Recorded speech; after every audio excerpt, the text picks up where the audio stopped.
Welcome back, everybody, to another episode of Lockdown 23 and 1.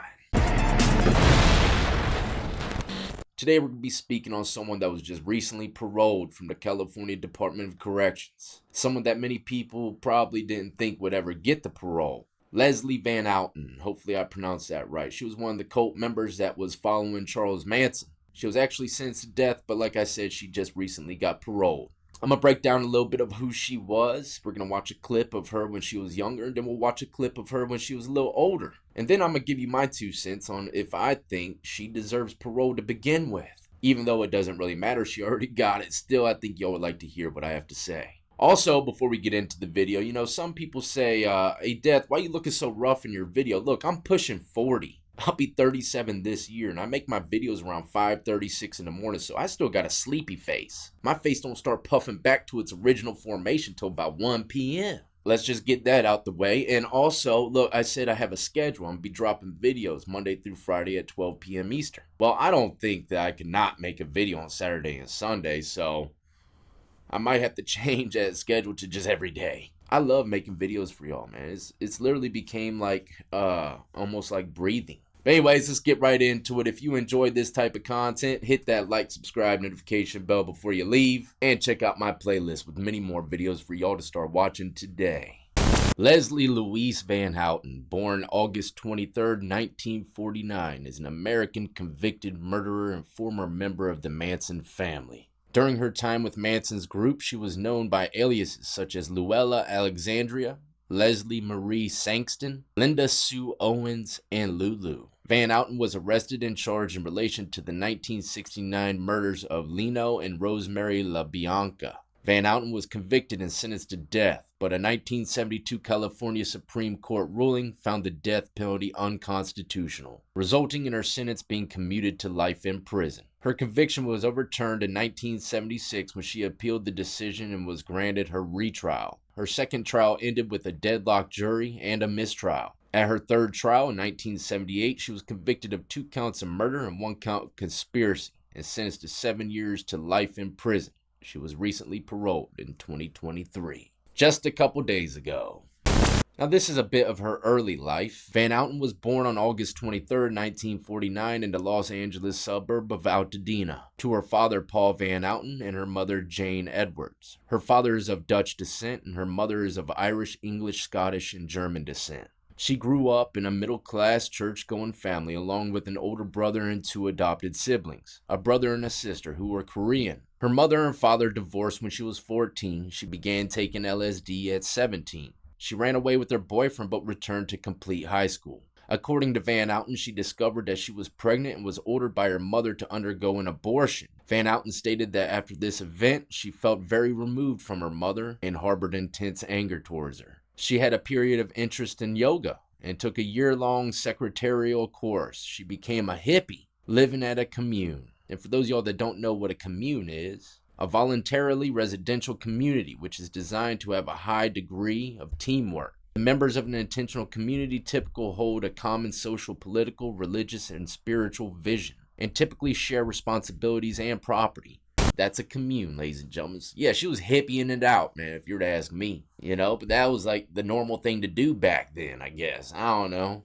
After a few months in a commune in Northern California, Van Houten met Catherine Scher and Bobby Bessalil. Hopefully I pronounced that one right. She moved in with him and another woman during the summer of 1968. The 4 broke up after jealous arguments, and Scher left to join Charles Manson's commune. Van Houten, then aged 19, followed Scher. At this time, she phoned her mother to say she was dropping out and would not be making contact again. Manson decided when they would eat, sleep, and have sex, and with whom they would have sex. He also controlled the taking of LSD, giving followers larger doses than himself. According to Manson, when you take LSD enough times, you reach a state of nothing, of no thought. According to Van Houten, she became saturated in acid and could not grasp the existence of people living on a non-psychedelic reality. From August 1968, Manson and his followers were based at the Spawn Ranch. Manson ran his family based on hippie-style principles of acceptance and free love. At the remote ranch where they were isolated from other influences, Manson's opinion was the only one heard. At every meal, he would lecture repetitively. Van Houten said Manson's attitude was that she belonged to Bobby. Not Bobby, man, come on. Can't escape you, can I?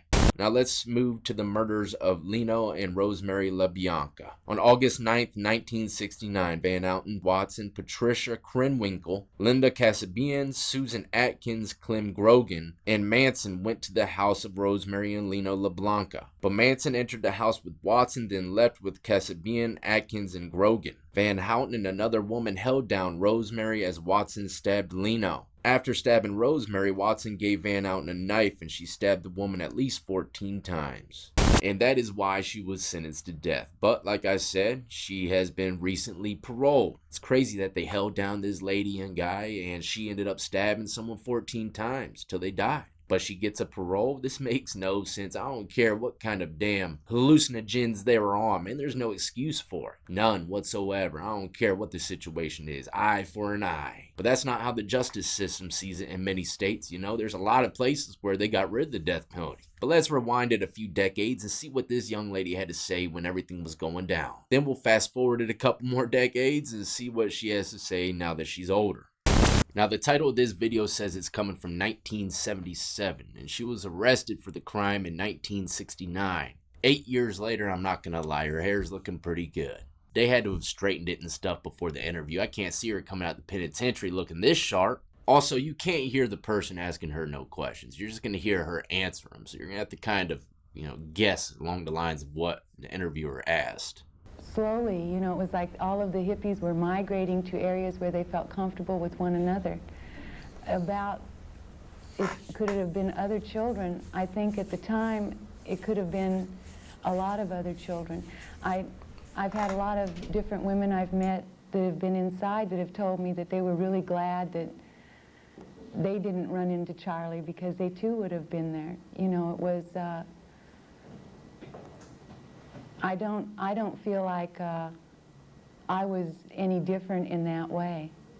I think a lot of parents also were concerned with the idea that it could have been their children. So she's pretty much saying that a lot of people in penitentiaries saying, he's pretty handsome, has that swag, and they would have landed probably in the same ranch she did if they were around him. I don't know, man. Maybe it's just me, but Charlie looked pretty damn treacherous back then. I don't see how anybody could have followed that cat. But in all seriousness, look, I got 4 daughters. And something like this happening is probably one of my worst nightmares. Them finding a guy that they're completely head over heels for, but the guy leads them astray, to whatever crazy stuff that he might have going on. And naturally, when you're young and in love, you might be persuaded to follow him, just like a lot of these girls in this group. But it doesn't just go for women, trust me. There's guys out there that will be strongly influenced by the woman as well if they're in love. Love makes people do a lot of wild stuff, and that's pretty much what old Charlie was trying to center everything on. Love. Free love. Kind of like the big bad wolf hiding in Granny's clothing. Be very careful, man, because a lot of dark individuals like to hide as light. With the idea that it could have been their children. Oh, I was taking LSD. Okay. Thanks for letting us know. I had been traveling around with a couple other people I had met up in San Francisco. I had had a breakup with my first boyfriend, and when you're young and very much in love, the breakup can be really difficult. So I was trying to make it on my own in San Francisco, and I wasn't able to. So a couple people came by and said, well, come with us. And it was kind of a live for today and, we'll deal with tomorrow when it gets here situation. So I went ahead and went with them. And from there, I ended up going to Spawn's Ranch, and then we left for a little while, and then I went back because I was having trouble with the guy I was with then. Bobby. Let's take a look at her prison cell, y'all. home of the California Institute for Women, the largest women's prison in 1992, California. I believe. Leslie Van Houten has spent the last 12 years here. She's doing her time in rooms like this one. Van Houten is in medium custody, the lowest security level allowed as a first-degree murderer. These surroundings are a long way from what a young Leslie Van Houten experienced as a middle-class teenager in Altadena, California. A little different from the Spawn But the parole board doesn't much care where Leslie Van Houten came from. More important is how far she has come since she has been in prison. Offenders from a life crime? No, absolutely not. Having finished the formal... She kind of looks like Jocelyn. What was her name? Holy crap, man. That's the same damn dude. questioning, Commissioner Guadarrama then opens Must have the been floor to popular the back board, then in the 90s. beginning with a few questions of his own. Back when you talked to the probation officer, said with reference to the present offense, the defendant queried what's to say about it when you were discussing the crime. I didn't kill anybody. The only reason I feel I'm sentenced to death because I didn't talk against Charlie. I think he's a decent man. Could you comment on that statement you made? Yeah, back then I did.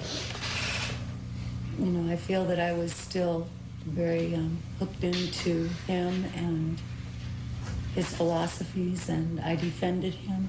How do you feel about him now? I feel that he's a very pitiful and pathetic human being, and that I'm very sorry that people still continue to give him attention, that his only danger is in the attention he's given. If he were ignored and left alone, he would probably just fade away.